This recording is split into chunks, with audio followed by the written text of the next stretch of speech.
Bismillahirrahmanirrahim. Assalamualaikum warahmatullahi wabarakatuh. Waalaikumsalam warahmatullahi wabarakatuh. A'udzu billahi minasyaitonir rajim. Bismillahirrahmanirrahim. Nahmaduhu wa nasta'inuhu wa nastaghfiruh wa na'udzu billahi min shururi anfusina wa min sayyiati a'malina. May yahdihillahu fahuwal muhtadi wa may yudlil falan tajida lahu waliyyan mursyida. Rabbi shrah li sadri wa yassir li amri wahlul 'uqdatam min lisani yafqahu qawli, amma ba'du.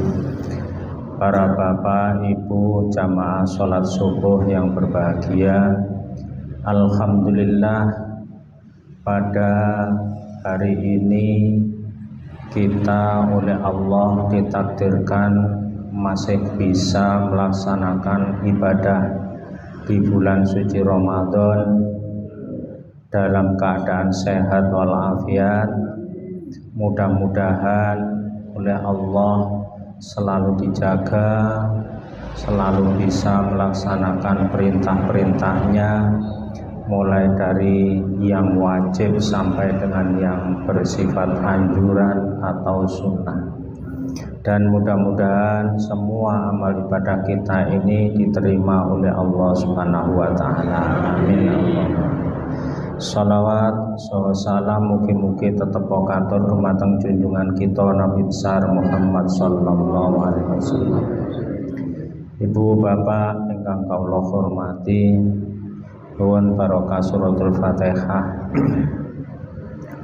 kita niataken dumateng sedaya, utamane sesepuh lan pendiri serta pejuang wonten Kebonsari niki, wabil khusus sedaya ingkang nate murid-murid agama wonten salebete Kebonsari, khususnya wonten Masjid Nurul Muttaqin niki. Mugi-mugi sedaya amal ibadah dipun trami kalian Allah Subhanahu wa taala, sedaya salah lan dosa-dosane dipun sepunten kalian Allah Subhanahu wa taala. Lan ugi dumateng keluarga kita yang saat niki kalian Allah dipun paringi gerah, mugi-mugi kalih kala dipun paringi saras utawi sehat. Al-Fatihah. A'udzu billahi minasyaitonir rajim. Bismillah. Alhamdulillahirabbil alamin arrahmanir rahim maliki yaumiddin.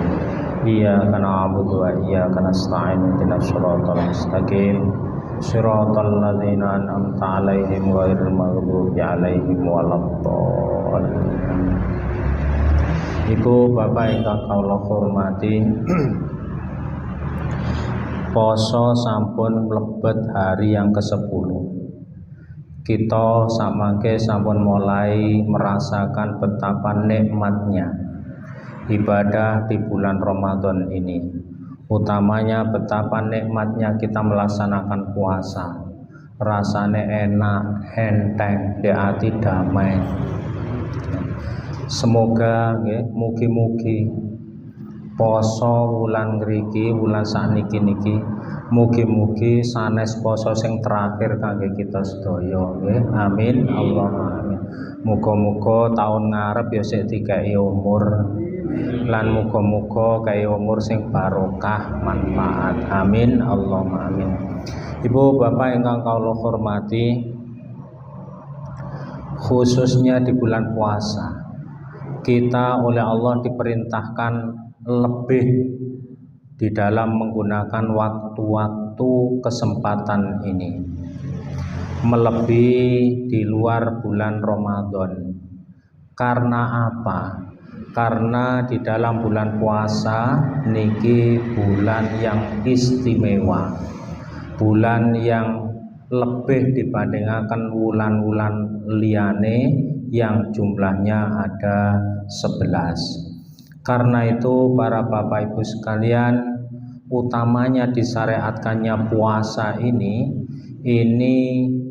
dengan tujuan agar kita ini semakin takut kepada Allah Subhanahu wa taala.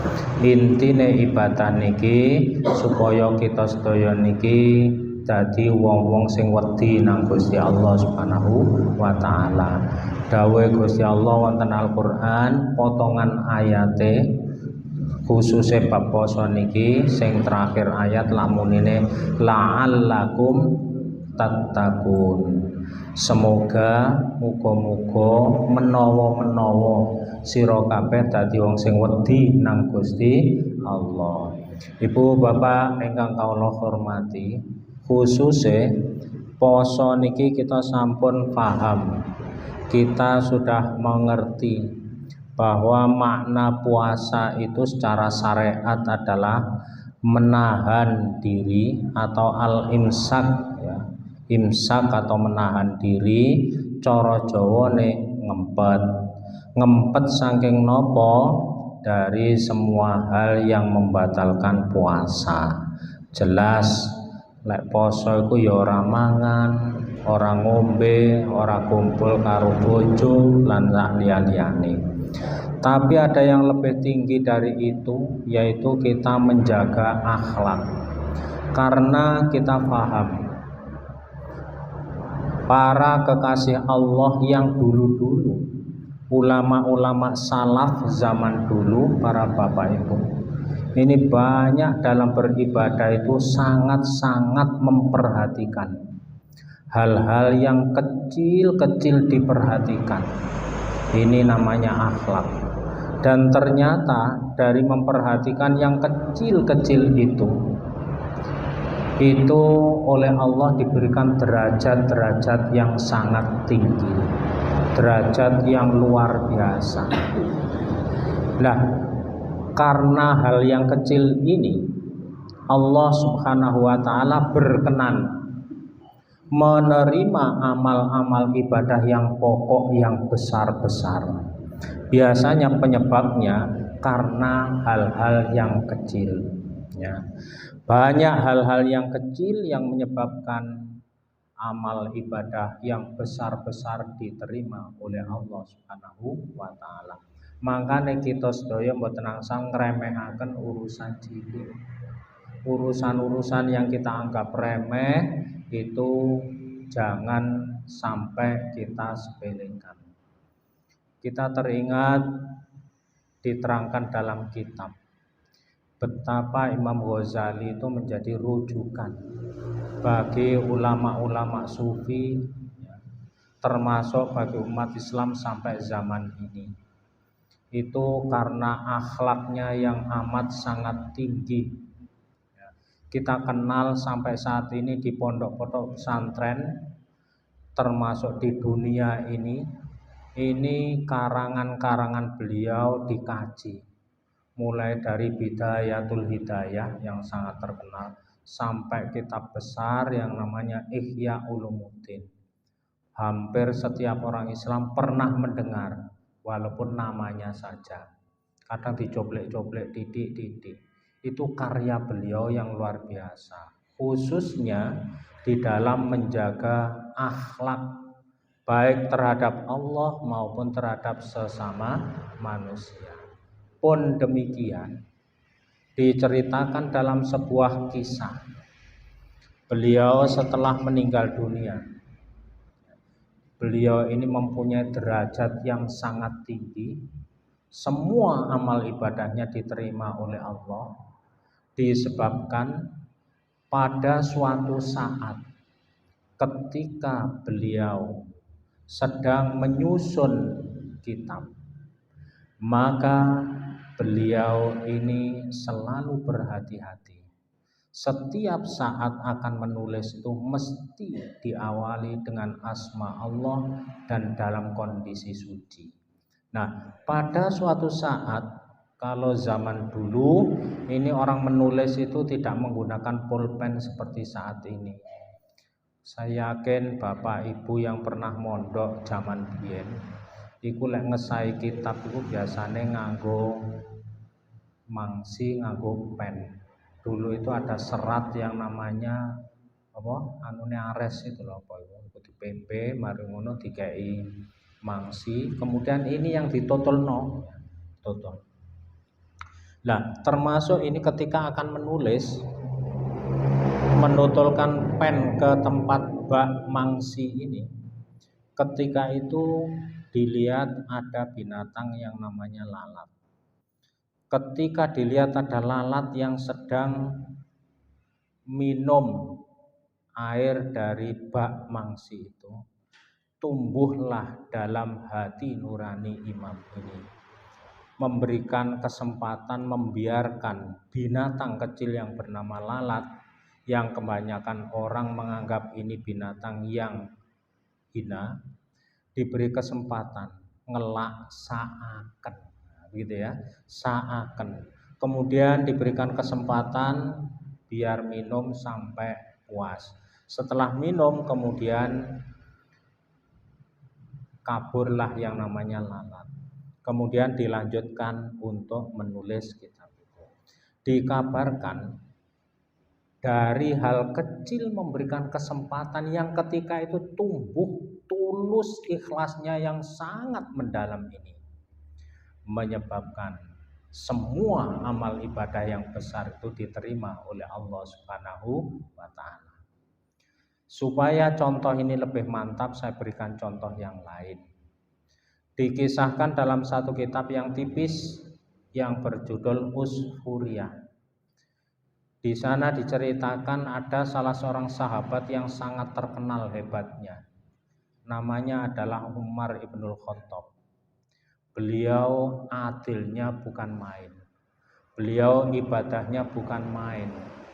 Beliau luar biasa, sosok yang tegas.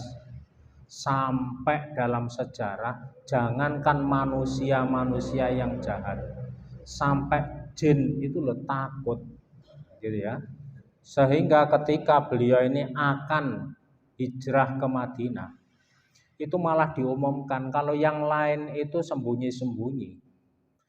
Maka Umar bin Khattab malah mengumumkan, wahai saudara-saudara semua manusia, perhatikan bahwa saya pada suatu saat hari ini tanggal ini, katanya, saya akan hijrah ke Madinah. Siapa yang akan menghadang saya silakan, gitu ya. Padahal kalau yang lain itu sembunyi-sembunyi ya, semuanya sembunyi. Umar malah mengumumkan, jarene mungsu-mungsuwe, preman-preman Timur Tengah semuanya, kate golek malapetaka nyegat Umar, ndak ada yang berani. Gitu ya. Ini saking hebatnya. Toh demikian para Bapak Ibu, diceritakan dalam kitab Usfuriyah itu, beliau ini diterima, diimpikan oleh seorang yang sangat dekat dengan Allah. Diimpikan setelah beliau meninggal dunia, bahwasanya ditanyakan, wahai Amirul Mukminin, apa sebab engkau ini oleh Allah diselamatkan? Kemudian apakah karena ibadahmu? Apakah karena keadilanmu? Apakah karena ketegasanmu? Dan seterusnya. Ternyata bukan itu, tapi karena hal yang sangat kecil, yaitu pada suatu saat beliau jalan-jalan di perkampungan, kemudian melihat anak-anak kecil sedang bermain-main dolanan manuk emprit ya. Itu mungkin kalau saat ini diikat kakinya, kemudian dilepas, kemudian ditarik lagi. Barangkali yang kita kenal anak kecil itu kan seneng, apa meneh disumbo abang ijo. Kemudian setelah itu, melihat kejadian ini, Umar merasa iba. Seakan dicedhekilah anak kecil yang bermain-main dengan burung kecil, burung pipit ini. Setelah didekati, kemudian anak ini dirayu. Ya. Jadi tidak dipaksa, ayo awas kon, ayo kena aku, ndak gitu. Tapi dirayu anak itu supaya dengan sadar, dengan senang hati mau menyerahkan, dengan diganti uang yang tidak kecil, diganti uang yang cukup besar, lek ditukokno manuk oleh akeh, gitu ya. Setelah diganti dengan uang, dengan senang hatinya anak itu. Kemudian burung kecil ini oleh Umar dilepaslah ikatannya. Setelah dilepas, kemudian oleh Umar dilepas lagi ke udara.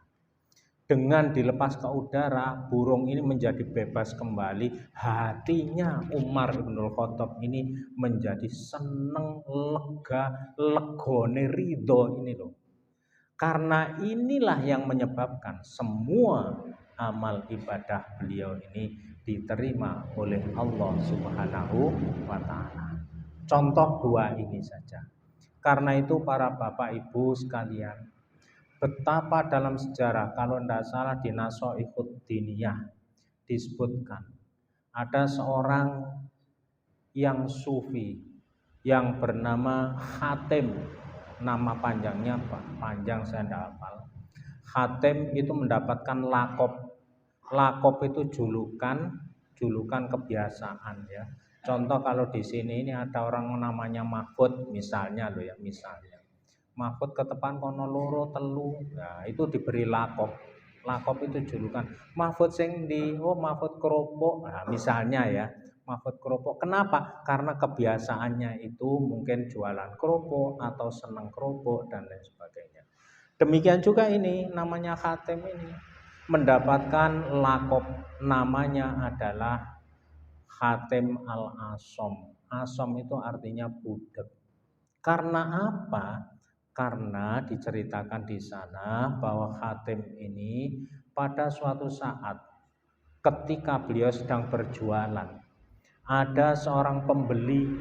Kebetulan pembeli ini adalah wanita yang masih muda dan pemalu.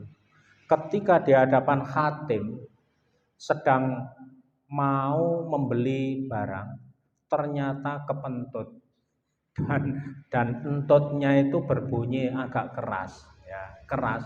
Mungkin kalau sekarang yuk pokoknya banter lah. Betapa malunya wanita ini, pucet. Kemudian serta-merta yang namanya Hatim ini luar biasa, seakan ndelok wong iki pucet kisinan.